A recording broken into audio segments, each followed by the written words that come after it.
Hello guys, आज हम start करने वाले हैं एजीएम का जो लास्ट पोर्शन बाकी था उसको आज हम कवर करेंगे, उसको आज हम कंप्लीट कर देंगे। ठीक है, हमने एजीएम देखा था, उसमें उसके सारे कॉन्सिक्वेंसेस देखे थे। ठीक है, अभी जो बचा है एक लास्ट पोर्शन बचा है कि अगर आप एजीएम होल्ड नहीं करते हो, किसी भी कंपनी के लिए है कि अगर आप एजीएम होल्ड नहीं करते हो तो उसके लिए आपको क्या कॉन्सिक्वेंसेस फेस करने पड़ जाएंगे। ठीक है, क्या ऐसी सिचुएशंस हैं, क्या ऐसे कंडीशंस हैं जो आपको फुलफ़िल करनी मस्ट है। अगर आप नहीं करते हो, ठीक है, तो आपके ऊपर प्रॉब्लम्स आ जाएंगी। ठीक है, किसी भी कंपनी के लिए सबसे बड़ी चीज़ क्या होती है कि भाई अपने शेयर होल्डर्स को टाइम टू टाइम अपडेट करते रहना। और अपडेट करने का क्या मतलब है कि भाई कंपनी में चल क्या रहा है, कंपनी की प्रोग्रेस रिपोर्ट क्या कह रही है, ठीक है, कंपनी की फाइनेंशियल स्टेटमेंट क्या कह रही है, कंपनी की कंडीशन करंट टाइम में कैसी है। ठीक है, और शेयर होल्डर्स के जो इन्वेस्टमेंट है उनका फ्यूचर क्या है। ठीक है, ये सभी कुछ जानना शेयर होल्डर्स का राइट्स होता है। ठीक है, उनका अधिकार है। ठीक है, तो अभी देखते हैं कि क्या कह रहा है हमारा ये सेक्शन। ठीक है, हम इसमें सेक्शन 97 और 99 कवर कर रहे हैं। ठीक है, the consequences of not holding annual general meeting. अगर आप एनुअल जनरल मीटिंग नहीं होल्ड करते हो तो क्या कॉन्सिक्वेंसेस फेस करने पड़ेंगे आपको। ठीक है, तो देखिए कह रहा है कि कम जो ट्रिब्यूनल है वो कॉल कर सकता है एजीएम। ठीक है, सेक्शन 97 में हमारा सेक्शन 97 जो है वो स्पेशली यही बताता है कि भाई देखो, आप अगर कंपनी किसी भी वजह से अगर मीटिंग नहीं होल्ड कर पा रही है, एनुअल जनरल मीटिंग कंडक्ट नहीं कर पा रही है, ठीक है, तो आप चले जाओ ट्रिब्यूनल में, यानी कि कंपनी की जो कोर्ट होती है, कोर्ट में जा करके आप एक एप्लीकेशन दे देना। ठीक है, और उस एप्लीकेशन पर विचार करते हुए कोर्ट क्या करती है, आदेश दे सकती है, ट्रिब्यूनल आदेश दे सकती है कि भाई आपको इस मैनर में जो तरीका वो बताएगी, जैसा कंडीशंस वो लागू करेगी, जैसे डायरेक्शंस वो देगी, उसी डायरेक्शन के अकॉर्डिंग आपको जनरल मीटिंग होल्ड करनी है। ठीक है, करनी पड़ेगी। तो कह रहा है कि ट्रिब्यूनल में कॉल द एजीएम। ट्रिब्यूनल अगर चाहे तो ऑर्डर दे सकता है। ठीक है, क्या है, power to call. Power to call मतलब आदेश देने की उसके पास ताकत है, क्षमता है। ट्रिब्यूनल में on an application of any member can call the meeting. ठीक है, ट्रिब्यूनल किसी भी मेंबर की एक एप्लीकेशन पे, कोई भी एक मेंबर होगा, एक सदस्य होगा कंपनी का, ठीक है, वो देख रहा है कि भाई कंपनी में मीटिंग नहीं हो रही है, कंपनी में मीटिंग होनी चाहिए, कंपनी में मीटिंग हो नहीं रही है। ठीक है, तो उसके लिए क्या कर सकता है एक ट्रिब्यूनल को एक एप्लीकेशन दे सकता है जिसमें वो बता सकता है कि मीटिंग्स नहीं हो रही हैं और मीटिंग होनी चाहिए थी। ठीक है, तो कोर्ट के पास, ट्रिब्यूनल के पास ये पावर है। ठीक है, उस ट्रिब्यूनल के पास जो उस जुरिडिक्शन में होगा, जो उस क्षेत्राधिकार होगा जिसका, ठीक है, वो आदेश दे सकता है कंपनी को कि भाई वो कंडक्ट करे, होल्ड करे। ठीक है, फिर उसके बावजूद कह रहा है कि not with standing anything content in the article of association. इसका मतलब ये होता है कि अगर आर्टिकल ऑफ एसोसिएशन में कुछ भी लिखा हो, डजेंट मैटर। ठीक है, नॉट विथ स्टैंडिंग का मतलब आ गया कि आगे वाले एक्ट में या जिस एक्ट के बारे में हम बात कर रहे हैं उसमें कुछ भी अगर लिखा हो तो उसको हम ओवर रूल कर देते हैं, ओवरराइड कर देता है। कौन सा नियम, जब कोई दूसरा प्रोविज़न उसके सामने आके खड़ा हो जाता है तो वो प्रोविज़न पिछले प्रोविज़न को बिल्कुल हटा देता है, उसकी परवाह नहीं करता है। ठीक है, ओवरराइड का मतलब ही यही है कि भाई देखो आप यहाँ खड़े हो, ठीक है, देखिए ये एक बॉर्डर है, ठीक है, ये एक बॉर्डर है, ठीक है, और यहाँ से रास्ता गया है और डायरेक्शंस दिया गया है कि भाई इस बॉर्डर को क्रॉस नहीं करेगा कोई भी। ठीक है, इधर से कहीं से भी आए लेकिन इस बॉर्डर को क्रॉस नहीं करेगा। लेकिन एक दूसरा लॉ आता है, वो कहता है कि भाई इस बॉर्डर को क्रॉस करके यहाँ तक जा सकते हो। ठीक है, तो इस जो ये बॉर्डर बना था इसकी कोई वैल्यू अब नहीं रही। ठीक है, कब तक, जब तक इसका ऑर्डर है, जब तक दूसरे एक्ट का ऑर्डर है तब तक। लेकिन जैसे ही ये ऑर्डर कंप्लीट हुआ, ये एक टाइम पीरियड के लिए होता है, वो टाइम पीरियड खत्म तो इसकी वैल्यू वापस फिर से आ जाती है। ठीक है, तो वही चीज़ कह रहा है कि not with standing anything content in the articles of association of the company.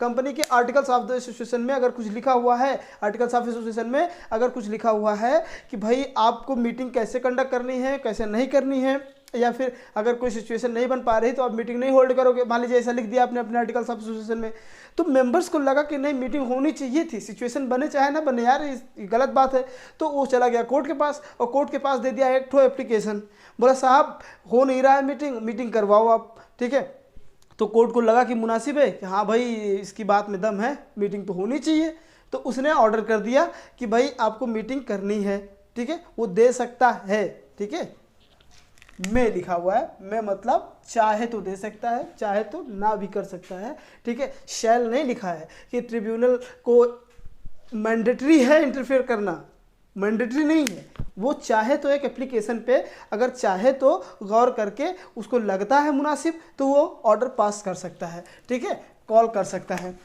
फिर कह रहा है कि एडिशनल डायरेक्शंस क्या देंगे, कह रहा है कि to facilitate calling, holding and conducting the meeting tribunal में गिव एडिशनल डायरेक्शंस।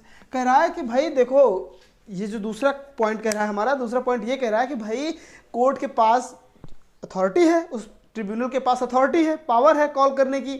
अब जब वो कॉल कर रहा है कि भाई मीटिंग आपको करनी है, तो अब मीटिंग करनी है तो उसके साथ साथ कुछ ना कुछ डायरेक्शंस भी देगा, इंस्ट्रक्शन भी देगा। तो वही कह रहा है कि to facilitate meeting, to facilitate calling, ठीक है। अब मीटिंग करने के लिए पहली चीज़ क्या करना है, आपको कॉल करनी है, होल्ड करनी है और कंडक्ट करनी है, ठीक है। कंडक्ट करनी है जो मीटिंग, उसके लिए क्या करता है ट्रिब्यूनल, कोई एडिशनल अदर डायरेक्शन भी दे सकता है। जो डायरेक्शन पहले तो उसने ऑर्डर दे दिया कि आपको मीटिंग करनी है, लेकिन उस मीटिंग को करने का और भी तरीका बता दिया, किस किस तरीके से आप मीटिंग कर सकते हो, क्या कंडीशंस हैं, किस कंडीशन, अगर ऐसी कंडीशंस नहीं फुलफिल हुई तो क्या आपकी मीटिंग मानी जाएगी कि नहीं मानी जाएगी, ठीक है। वो इसमें जानते हैं जो हमारा कंपनीज एक्ट प्रोविज़न देता है कि आपको कम से कम इतने मेंबर होने चाहिए कोरम को फुलफिल करने के लिए, लेकिन कोर्ट उससे कम ही देता है। क्यों? क्योंकि मान लीजिए कंपनी ने ये बहाना बना दिया कि साहब हमारे कोरम ही नहीं पूरे हो पा रहे हैं, तो हम मीटिंग कैसे कंडक्ट करें। तो कोर्ट कह सकता है ठीक है भाई, आपके पास कोरम पूरे नहीं हो पा रहे हैं, जितना आपने आर्टिकल्स ऑफ एसोसिएशन में लिखा है कि मान लीजिए कंपनी में 100 मेंबर हैं और 100 में 80 के आने कंपलसरी हैं, तभी कोरम पूरा होगा, तभी कोरम माना जाएगा, लेकिन आपके 80 आ ही नहीं पा रहे हैं। तो कोर्ट ने कहा जो मीटिंग करनी है, मीटिंग के दौरान जितने लोग अवेलेबल हैं उन्हीं को कोरम मान लिया जाएगा, ठीक है। फिर चाहे वो एक अकेले लोग हों, ठीक है, उनको भी कोरम मान लिया जाएगा। देखिए आगे यही बात लिखी है, ठीक है। वन मैन कोरम, क्या लिखा है, one man quorum. The directions में include I am sorry,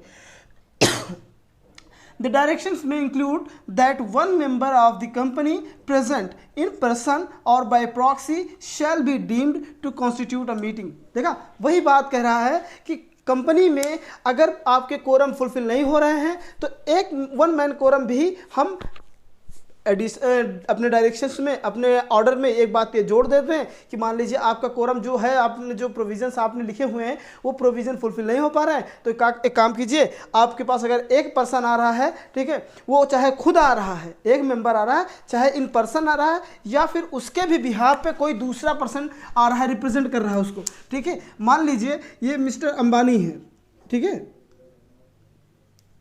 mister Ambani है, ठीक है। अब अंबानी क्या है, ये एक बिजनेसमैन है, ठीक है, एक बिजनेसमैन है और किसी कंपनी में इन्होंने इन्वेस्ट भी किया होगा, किसी कंपनी में इन्होंने शेयर भी खरीदे होंगे। तो अब उस कंपनी की जब मीटिंग हो रही है तो अंबानी जी तो भाई ठहरे बड़े बिजनेसमैन और काफ़ी बिजी भी, तो ये तो जा नहीं पाएंगे। तो इन्होंने क्या कह दिया, अपने जगह पे अपने मैनेजर को भेज दिया। किसको भेज दिया? मैनेजर को। मैनेजर को बोला go and attend that meeting, ठीक है, इन बिहाफ ऑफ मी।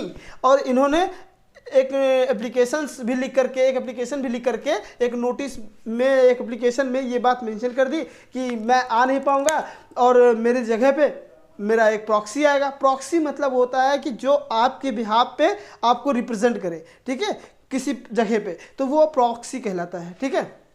तो वही कह रहा है कि चाहे वो खुद इन पर्सन आए या फिर बाय प्रॉक्सी आए, ठीक है, shall be deemed to constitute a meeting, ये मान लिया जाएगा कि मीटिंग स्टैब्लिश हो गई, मीटिंग कॉन्स्टिट्यूट हो गई, ठीक है। उसके बाद कह रहा है कि डीम्ड एजीएम जो लास्ट पॉइंट इसमें कहता है सेक्शन 97 में, वो क्या कहता है, a meeting held in pursuance of tribunals directions shall be deemed to be an AGM of the company. कह रहा है कि अगर कोई भी मीटिंग, ठीक है, कोई भी मीटिंग अगर कोर्ट के, ट्रिब्यूनल के डायरेक्शंस पे अगर होल्ड की गई हैं, कंडक्ट की गई हैं या कॉन्स्टिट्यूट की गई हैं, तो उनको भी हम मीटिंग ही मानेंगे, मीटिंग मान लिया जाएगा उनको, ठीक है। ऐसा डीम्ड मीटिंग का एक ऐसा पॉइंट है कि भाई देखिए, आपके यहाँ के सारे प्रोविज़न जो आपने अपने आर्टिकल्स ऑफ एसोसिएशन बनाए थे, आर्टिकल ऑफ एसोसिएशन में बनाए थे, वो प्रोविज़न सारे फेल हो गए, अप्लाई ही नहीं हो पा रहे हैं। ठीक है, तो कोई तो मतलब कोरम नहीं पूरा कर पा रहा है, या फिर कोई मतलब अपनी एसेंटी नहीं दे रहा है, या फिर आ ही नहीं रहा है, प्रेजेंट नहीं हो रहा, कुछ भी हो सकता है, कोई भी कंडीशंस हो सकती हैं, या फिर प्रॉपर नोटिस उनको नहीं मिल रही है। तो उस सिचुएशन में अगर कोई भी मेंबर कोर्ट के पास यानी ट्रिब्यूनल के पास जा करके एक एप्लीकेशन देता है और कहता है कि साहब मीटिंग नहीं हो रही है हमारे कंपनी में और आपको इंटरफेयर करना पड़ेगा और आपको वहाँ पे ऑर्डर देना पड़ेगा मीटिंग कंडक्ट करने के लिए, और मीटिंग कंडक्ट करने के लिए जो ऑर्डर देगा कोर्ट, उसके साथ कुछ ना कुछ वो डायरेक्शंस भी दे सकता है। और उस डायरेक्शंस में क्या दे सकता है कि भाई अगर आपके पास एक सिंगल पर्सन भी आ रहा है या फिर सिंगल मेंबर आ रहा है इन पर्सन, या फिर उसकी जगह पे उसका प्रॉक्सी आ रहा है, तो भी हम मीटिंग मान लेंगे। ठीक है, और अगर कोर्ट के जो ट्रिब्यूनल के आदेश पे आपने मीटिंग हेल्ड की है, मीटिंग स्टार्ट की है, मीटिंग रखी है कंपनी में, ठीक है, उस मीटिंग को हम एजीएम एनुअल जनरल मीटिंग ही मानेंगे। ठीक है, चलिए हमने तो देख लिया ये सेक्शन 97 क्या था। अभी देखते हैं सेक्शन 99 क्या कहता है। हमारा सेक्शन 99 बात करता है पेनाल्टी के बारे में। ठीक है, अगर आप एनुअल जनरल मीटिंग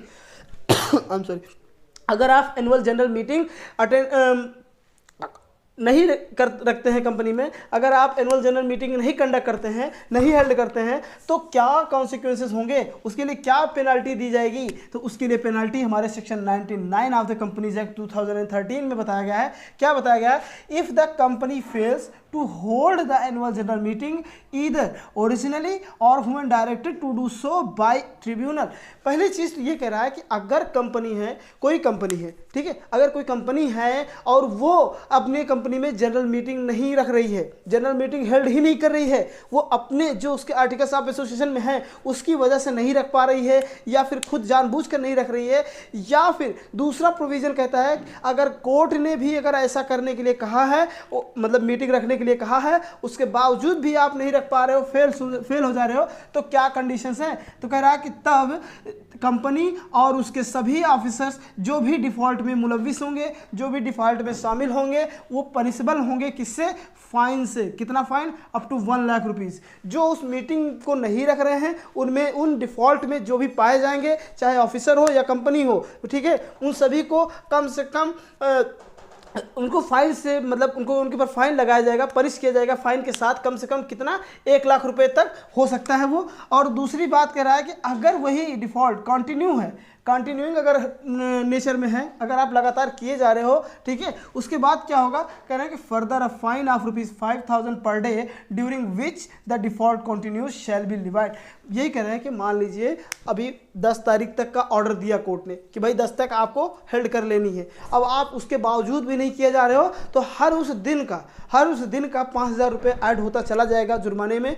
1 लाख तो वो देना पड़ेगा, उसके साथ 5,000 रुपये तब तक देना पड़ेगा हर दिन के लिए जब तक आप मीटिंग कंडक्ट नहीं कर लेते हो। ठीक है, इसी पे एक बहुत ही इंपॉर्टेंट केस है, उस केस को हम देख लेते हैं। ठीक है, क्या कहता है वो केस? कहता है कि भाई अगर आप मीटिंग कर रहे हो, ठीक है, चाहे वो कोर्ट के आदेश पर या फिर अपने ही बनाए हुए आर्टिकल्स ऑफ एसोसिएशन के आदेश पर, ठीक है, तो उसके लिए क्या कॉन्सिक्वेंसेस है। इस केस का नाम है हंगरफोर्ड इन्वेस्टमेंट ट्रस्ट। केस का नाम है Hungerford, Ford investment trust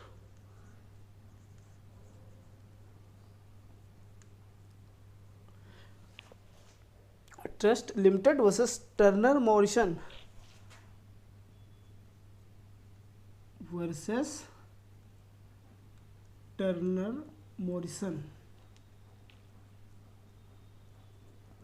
versus Morrison and Company Limited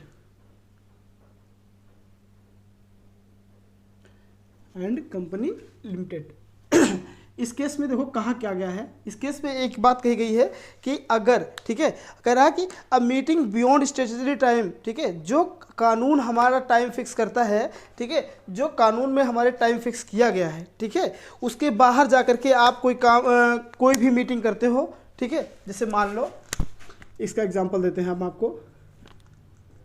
इसमें क्या हुआ, ये कंपनी ने कहा है, पहले तो कंपनी के आर्टिकल्स ऑफ एसोसिएशन की बात देख लेते हैं, ठीक है। आर्टिकल्स ऑफ एसोसिएशन में कहा कि आपको 9 मंथ में मीटिंग हेल्ड करनी है, पहली मीटिंग, ठीक है। जो पहली मीटिंग है वो 9 महीने में हेल्ड करनी है। आप कब से 9 महीना, जब से कंपनी इनकॉर्पोरेट हुई है, ठीक है। इनकॉर्पोरेशन के बाद आपको 9 महीने के विदिन 9 महीने के अंदर आपको विदिन 9 मंथ आपको मीटिंग हेल्ड करनी है। आपने नहीं किया, चलो ठीक है, आपने इसको तो करना ही है। फिर दूसरी मीटिंग 6 महीने में होने, सब्सिक्वेंट मीटिंग 6 महीने में। अब अगर 6 महीने में 6 मंथ में आपने हेल्ड नहीं की और कोई लॉजिक उनको दे दिया, कोई मतलब स्पेसिफिक रीज़न दे दिया, स्पेशल रीज़न दे दिया, तो आपको 3 महीने का क्या मिल गया, 3 मंथ का मिल गया एक्सटेंशन, ठीक है। आपको 3 महीने का एक्सटेंशन मिल गया, ठीक है। अब एक्सटेंशन मिल गया 3 महीने का, टोटल आपको हो गया 9 महीने। अब ये 9 महीने में भी आपने मीटिंग हेल्ड नहीं की, ठीक है। उस 9 महीने के बाद देखो 9 महीने आपका ये वही पीरियड है जो कानूनन आपको प्रोवाइड किया गया है। ये लॉ के हिसाब से इतना महीना ही सफिशिएंट है, इसके बाहर आप जाएंगे, ठीक है, तो वो स्टैट्यूटरी टाइम के बाहर हो जाएगा, यानी कानून के बताए गए समय से बाहर हो जाएगा, ठीक है। उसके बाद भी आप नहीं कर रहे हो, ठीक है, तो फिर हो सकता है कोर्ट आपको ऑर्डर करे, उसके बाद भी आप नहीं कर पा रहे हो, ठीक है। कोर्ट ने मान लिया, बोल दिया चलो 1 महीने के अंदर आपको करनी है मीटिंग, कोर्ट ने बता दिया 1 महीने के अंदर 1 मंथ के विदिन आपको मीटिंग करनी है, टोटल आपको 10 मंथ मिल गए, ठीक है। अब इसके बावजूद भी आप डिफॉल्ट किए जा रहे हो, नहीं हो पा रहा है, ठीक है, तो आपको अभी जो फाइन हमने बताया कि अप टू 1 लाख, चाहे वो ऑफिसर हो या कंपनी हो, सभी को, जो ऑफिसर इन्वॉल्व हो गए उनको भी और कंपनी को भी 1 लाख रुपए तक का जुर्माना लग जाएगा, प्लस 5,000 रुपये हर दिन का, जब तक वो चलता रहेगा। तो वही उसके बाद मान लीजिए ये 10 महीने हुआ, उसके बाद 12 महीने बाद 12 मंथ्स लेटर, ठीक है, 12 महीने बाद कंपनी ने मीटिंग हेल्ड कर ली, मीटिंग रख दी, तो क्या वो मीटिंग वैलिड होगी या नहीं होगी, ठीक है। वही बताया जा रहा है कि जो स्पेसिफाई किया गया है टाइम पीरियड, उस टाइम पीरियड के बाहर अगर आप कोई मीटिंग करते हो तो क्या वो मीटिंग वैलिड होगी, ठीक है, लीगल मीटिंग होगी या नहीं। इस केस में यही बात उठी थी कि कंपनी में मीटिंग रखी गई थी, जो टाइम पीरियड फिक्स किया गया था उस टाइम पीरियड के बाहर जा करके इन्होंने मीटिंग किया, ठीक है। उस टाइम पीरियड के बाद काफ़ी टाइम पीरियड बीत गया, उसके बाद इन्होंने मीटिंग किया, तो वही पूछा, इसमें ये क्वेश्चन उठा था इस केस में कि इन्होंने जो मीटिंग की क्या वो लीगल है, वैलिड है। तो इस क्या क्वेश्चन उठा था, वैलिडिटी का क्वेश्चन उठा था इसके, ठीक है, वैलिडिटी का क्वेश्चन उठा था और लीगलिटी का क्वेश्चन उठा था, ठीक है। ये 2 क्वेश्चन उठे थे कि क्या ये वैलिड होंगे, क्या ये लीगल होंगे। तो हमारे कोर्ट ने कहा है, ठीक है, कोर्ट ने क्या कहा है कि भाई अगर कहीं भी, ठीक है, कहीं भी कभी भी मीटिंग, कंपनी की मीटिंग है तो कंपनी की मीटिंग ना करने पे टाइम पर आपको पेनाल्टी तो लग रहा है, आपको जुर्माने तो लग रहे हैं, लेकिन मीटिंग का होना भी उतना ही ज़रूरी है, ठीक है, मीटिंग का होना ज़रूरी है। तो मीटिंग चाहे टाइम पीरियड, ये टाइम पीरियड फिक्स किया गया कि यहाँ से यहाँ तक में ही आप मीटिंग कर सकते हो, यहाँ के बाहर गए तो ये टाइम पीरियड से बाहर माना जाएगा। तो अगर यहाँ पे भी आपने मीटिंग किया, यहाँ पे भी मीटिंग किया, यहाँ पे भी मीटिंग किया, तो वो मीटिंग वैलिड ही होगी, ठीक है, मीटिंग वैलिड ही होगी। यही इस केस में कहा गया था, ठीक है। इस केस में यही बात कही गई थी कि अगर कोई भी मीटिंग हो, कंपनी की कोई भी मीटिंग हो और अगर वो टाइम पीरियड के बाहर है, ठीक है, बियॉन्ड द स्टैट्यूटरी टाइम, ठीक है, shall be a valid meeting, ठीक है, वो मीटिंग जो है वैलिड होगी, ठीक है। अभी हम अब आगे स्टार्ट करेंगे EGM, extra ordinary general meeting. अभी हम देखेंगे एक्स्ट्रा ऑर्डिनरी जनरल मीटिंग, ठीक है। हमने टाइप्स ऑफ मीटिंग में पहला मीटिंग कवर कर लिया है, एनुअल जनरल मीटिंग, ठीक है, जो कितने सेक्शंस में कितने सेक्शंस को कवर करता है, वो सेक्शन 96 जो एनुअल जनरल मीटिंग की बात करता है, सेक्शन 97 जो ट्रिब्यूनल को पावर देता है कि वो ट्रिब्यूनल मीटिंग को कंडक्ट करा सकता है अगर कंपनी फेल होती है तो, और जो सेक्शन 99 है वो ये बताता है कि अगर आप मीटिंग को कंडक्ट नहीं किए, फेल हो गए तो क्या कॉन्सिक्वेंसेस होंगे, ठीक है। अब आगे देखते हैं कि आगे क्या कहता है एनुअल जनरल मीटिंग, जो कि डिफाइन है हमारे सेक्शन 100 में। कहाँ पे, सेक्शन 100 में, एक्स्ट्रा ऑर्डिनरी जनरल मीटिंग, इसको हम प्यार से EGM भी कहते हैं, ठीक है, EGM, extra ordinary general meeting. चलिए करा कि कोई भी मीटिंग, मतलब सभी meeting other than AGM called the EGM, मतलब जितने भी एजीएम हैं उन सभी मीटिंग्स को छोड़ के बाकी जो भी मीटिंग हम करेंगे उसको हम ईजीएम कहेंगे। ठीक है, एनुअल जनरल मीटिंग जितनी होगी उनको छोड़ करके हम बाकी सभी मीटिंग्स को ईजीएम कहेंगे, एक्स्ट्रा ऑर्डिनरी जनरल मीटिंग। ठीक है, अब देखो इसका पर्पस क्या होता है। An EGM is convene for transacting some special और urgent business that may arise between two AGM। ठीक है, जैसे कि मैंने इंट्रोडक्टरी लेक्चर में मैंने ये बताया था आपको कि जब भी कोई बिजनेस होता है जो कंपनी डे टू डे कर रही है उसको डील करने के लिए एनुअल जनरल मीटिंग कंडक्ट की जाती है। लेकिन अगर उसके बावजूद अगर कोई इमरजेंसी पड़ गई, कोई ऐसा सिचुएशन आ गया जिसकी वजह से कंपनी को अपना मतलब इमरजेंसी वाली मीटिंग बुलानी पड़ रही है, तो उस इमरजेंसी वाली मीटिंग को हम एक्स्ट्रा ऑर्डिनरी मीटिंग कहते हैं, जो 2 AGM के बीच में हमेशा पड़ेगी, ना तो पहले ना तो बाद। क्यों? क्योंकि भाई पहली मीटिंग तो 9 महीने में होनी है, दूसरी मीटिंग मतलब कुल मिला के दोनों मीटिंग के बीच के दरमियानी गैप कितना होना चाहिए, दोनों मीटिंग के दरमियान गैप होना चाहिए कम से कम 15 महीने। कितना? 15 महीने। अब 15 महीने में कभी भी पड़ सकती है इमरजेंसी, कभी भी सिचुएशन ऐसी अराइज हो सकती है कि भाई इनको मीटिंग बुलानी पड़े, तो उस कंडीशंस को ही हम कहते हैं एनुअल जनरल मीटिंग। और उसी बिजनेस को जो उस टाइम पे उस 15 महीने के गैप में पड़ा है, ठीक है, उसको हम डील करने के लिए ही बुलाते हैं, वही पर्पज़ होता है उसका। स्पेशल बिजनेस मैंने ये भी पढ़ा, स्पेशल बिजनेस क्या होते हैं, ऑर्डिनरी बिजनेस क्या होते हैं। तो जब भी एक्स्ट्रा ऑर्डिनरी जनरल मीटिंग हमको पढ़ना है तो यहाँ पे स्पेसिफिक बातें ही होगी। कह रहे all business to be transacted at the EGMs are special business. ठीक है, सभी आइटम, सभी बिजनेस, सभी जो भी मुद्दा होगा उस बिजनेस का, जो भी हम डीलिंग करने वाले हैं इस मीटिंग में, वो सभी की सभी स्पेशल ही होंगे। क्यों? स्पेशल नहीं होते तो इमरजेंसी नहीं होती, इमरजेंसी नहीं होती तो EGM बुलाने की ज़रूरत ही नहीं पड़ती, है ना। तो चीज़ें इस तरह से आप कोरिलेट कर सकते हो कि every item on the agenda must be accompanied by an explanatory statement. अब उनको मीटिंग बुलानी है, इमरजेंसी मीटिंग बुलानी है, तो इमरजेंसी मीटिंग क्यों बुलाई जा रही है, ठीक है, तो सभी मेंबर्स को जानने का अधिकार है, उनको राइट है। तो वो क्या करेंगे, एक नोटिस में सारी बातें लिख करके एक्सप्लेन करके सभी नोटिस सभी मेंबर्स के पास सर्व कर दी जाएगी, भेज दी जाएगी। ठीक है, देखिए फिर कह रहे हैं कि कॉलिंग अथॉरिटी कौन सी है, कौन कौन बुला सकता है मीटिंग।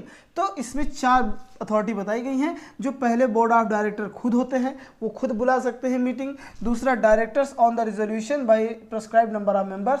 मान लीजिए कुछ मेंबर्स हैं, उन्होंने कुछ रेजोल्यूशन बनाया और उसको पास करवाना है, तो डायरेक्टर के पास बोले, डायरेक्टर साहब इसको अब मीटिंग बुलाओ और इसको पास करवाओ, तो डायरेक्टर उस टाइम पे भी बुला सकता है। जो हमारा सेक्शन 100 1 2 3 4 से ही चल रहा है, 1 2 3 4 से ही चल रहा है, तो उसको आप देख लीजिएगा। ठीक है, 3 नहीं है, 1 2 और 4 है। तो दूसरा है रिक्विजिशंस होते हैं, ठीक है, यानी मांग करने वाले जो होते हैं मेंबर्स, जो मांग कर रहे हैं मीटिंग की, ठीक है, वो खुद भी बुला सकते हैं मीटिंग, जो सेक्शन 100 और 4 में 100 सब सेक्शन 4 में मेंशन है। और लास्ट में हमारा ट्रिब्यूनल के पास अथॉरिटी है। देखो एक चीज़ देखना, ट्रिब्यूनल के केस में हमारा कंपनीज एक्ट का जो एनुअल जनरल मीटिंग है उसमें सेक्शन 97 है, ठीक। EGM में कितना है, +1 यानी कि 98। ठीक है, इस तरह से याद रखना कि ट्रिब्यूनल की पावर कौन से सेक्शंस में दी गई है, AGM में और EGM में। तो या फिर EGM पहले पूछ लिया तो 98, एक घटा दो AGM, क्योंकि बड़ा भाई कौन है, एनुअल जनरल मीटिंग, छोटा भाई कौन है, EGM। ठीक है, एक्स्ट्रा ऑर्डिनरी जनरल मीटिंग, क्योंकि एक्स्ट्रा ऑर्डिनरी स्पेशल है, छोटे भाई को कभी कभी बुलाया जाता है जब कोई स्पेसिफिक ओकेजन होता है, बाकी बड़ा तो हर समय अवेलेबल रहता है ना, हर समय कोई भी काम हो तो बड़े को याद किया जाता है। तो ये बड़ा सेक्शन है, ठीक है, ये बड़ा सेक्शन है 98, तो मतलब ये छोटे पे अप्लाई होगा। और 97 जो कि छोटा सेक्शन है वो कहाँ अप्लाई होगा, बड़े पे अप्लाई होगा, यानी कि एनुअल जनरल मीटिंग पे अप्लाई होगा। ठीक है, चीज़ें समझ आ रही हैं। उसके बाद टाइम और प्लेस की बात कर रहा है कि भाई कब और कहाँ बुला सकता है मीटिंग, एनुअल जनरल मीटिंग। तो कह रहे, देखो हमने AGM में एक चीज़ देखा था कि एनुअल जनरल मीटिंग जो भी है वो कहाँ पे, जिस स्टेट में तुम्हारा रजिस्टर्ड ऑफिस है उस स्टेट के किसी भी शहर, किसी भी गांव, किसी भी ज़िले में आप बुला सकते हो। ठीक है, किसी भी कस्बे में बुला सकते हो, मतलब कहीं भी उस शहर के, उस स्टेट के, मतलब उस राज्य के किसी भी कोने में आप मीटिंग बुला सकते हो। कहने का मतलब ये है। लेकिन EGM क्या है भाई, एक्स्ट्रा ऑर्डिनरी जनरल मीटिंग है, तो प्लेसेस भी एक्स्ट्रा ऑर्डिनरी हो सकते हैं। तो मतलब इंडिया में कहीं भी इसमें आपका बिजनेस कहाँ पे है, किस स्टेट में है, कोई मसला नहीं है, आप इंडिया के किसी भी कोने में आप मीटिंग बुला सकते हो। ठीक है, ये चीज़ें हैं। अब उसके बाद हमने जो देखा था कि डायरेक्टर्स जो बुलाते हैं ईजीएम, उसको सो मोटो भी बोलते हैं। ठीक है, क्या बोलते हैं, सो मोटो। तो इसमें क्या कह रहा है कि EGM can be called by the board of director when it deem fit, जब उसको लगे कि हाँ भाई मीटिंग बुलानी ज़रूरी है, तो बहुत ज़रूरी है, तो वो बुला सकता है। ठीक है, डायरेक्टर के पास ये पावर है, अथॉरिटी है उसको। ठीक है, तो कह रहा है कि a valid board resolution is required for this purpose. अब जितने भी बोर्ड मेंबर हैं, जितने भी बोर्ड ऑफ डायरेक्टर्स हैं, बोर्ड में क्या है कि भाई collective body of board of directors, ठीक है, उन्हीं को हम बोर्ड कहते हैं।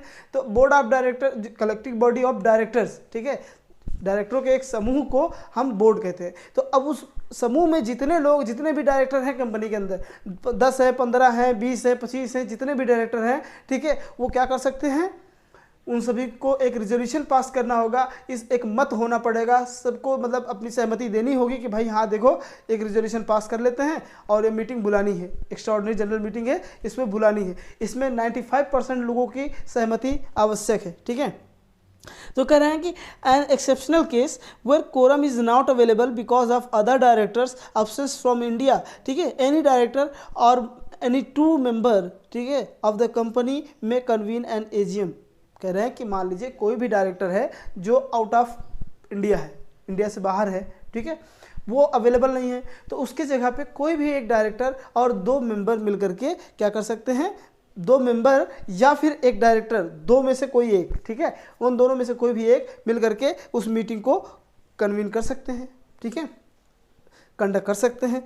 तो उसके बाद नोटिस पीरियड क्या है, क्या होना चाहिए, तो कह रहे हैं बोर्ड शैल गिव एटलीस्ट 21 डेज नोटिस। ठीक है, 21 दिन का नोटिस मिल जाना चाहिए ईजीएम से पहले सभी मेंबर्स को। ठीक है, 21 दिन पहले सभी मेंबर्स को नोटिस मिल जानी चाहिए। और दूसरी बात कह रहा है कि shorter notice is acceptable if consent is obtain from members holding 95% और more of the voting rights.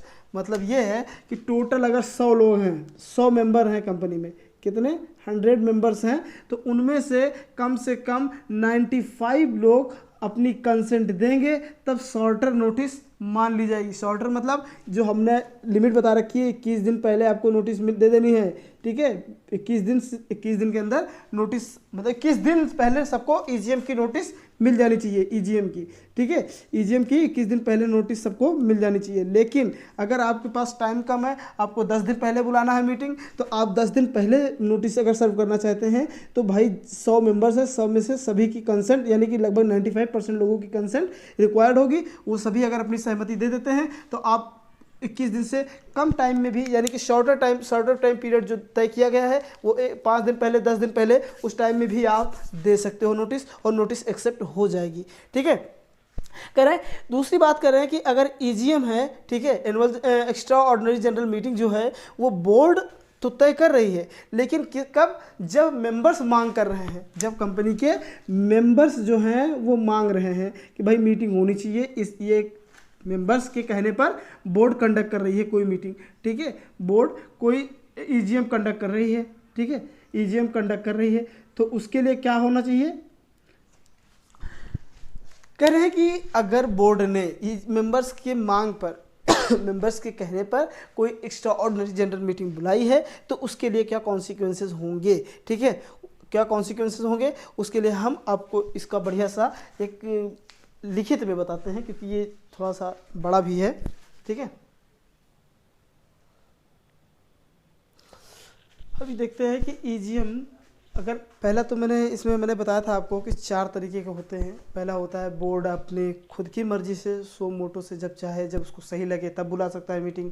दूसरा, मेंबर्स के मांगने पे, मेंबर्स के कहने पे, रिक्वेजिशन पे वो मीटिंग्स को बुला सकता है। फिर तीसरा मैंने बताया था कि ईजीएम जो मांग कर रहे हैं मेंबर, जो रिक्वेजन कर रहे हैं, ठीक है, वो खुद ही कंडक्ट कर सकते हैं। और लास्ट में मैंने बताया था ट्रिब्यूनल कर सकता है। ठीक है, तो मैंने पहले तो मैंने इसे ओरली ही बता दिया आप लोगों को कि बोर्ड कब मतलब मीटिंग बुला सकता है। ठीक है, कब बुला सकता है, वो भाई जब उसको सही लगे कि हाँ मीटिंग बुलानी है तो वो बुला सकता है। ठीक है, और कोई भी एक डायरेक्टर या 2 मेंबर मिलकर के मीटिंग को कन्वीन कर सकते हैं। और मीटिंग के लिए जो टाइम पीरियड है वो नॉर्मली 21 डेज़ का ही होना ही चाहिए, होता ही है, ठीक है। वैसे इसमें देख लेते हैं इसमें क्या कर रहा है, ठीक है। जो रिक्वेजिशन पे हो रहा है, मेंबर्स की मांग पे हो रही है जो मीटिंग एजीएम हो रही है, बोर्ड जो कंडक्ट कर रहा है, उसके लिए क्या है, कह रहा है कंपनी विद शेयर कैपिटल। कोई भी ऐसी कंपनी होगी जो जिसके पास शेयर कैपिटल होगा, ठीक है।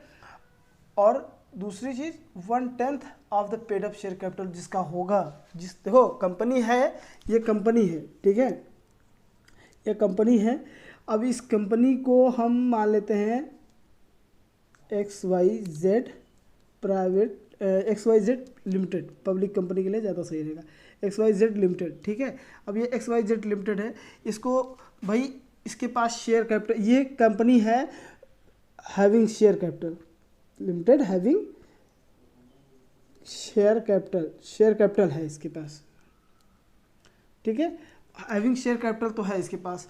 अब दूसरा कह रहा है कि अगर शेयर कैपिटल है तो उसका कम से कम 1/10 पेड अप होना चाहिए।